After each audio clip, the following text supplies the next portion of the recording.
کم نوجوان چې عمر کم وي پلارانو ته پکار دي چې بیګیری هلکان حج ته پرېنږدي چې د هغې لاګیرې نه راغلي وسې کېږي وایي حج ته ځم. وللاب منعه اذا كان صبيح الوجه حتى يتلحى تر څو چې ګیره نه وي راغلي بیګیرې امردان بچیان دی حج ته نه پرېږدي ځکه دا لوی سفر دی او بیګیرې هلک په لرې سفر کې په حکم د ښځه کې.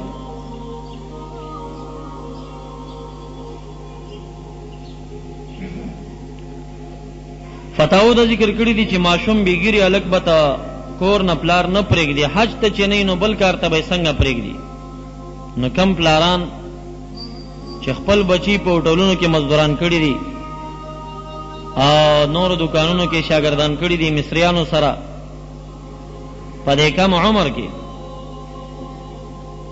نو که د ورځې څه اجازت هم شي لیکن د شپې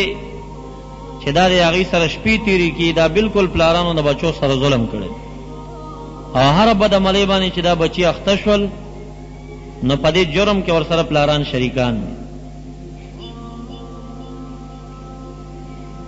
فقهای کرام وایي چې صبیح الوجه ښایسته هلک لا یخرجه الاب من بیته وان کان بالغا، که بالغ نه پلار به بار ته نه پرېږدي او که بالغ ویم چې د رنګ نه ښایسته وي بار ته به یې نه پرېږدي. کما لا یخرجو بنته لکه خپله لور چې پیغلی بار ته یې نه پرېږدي.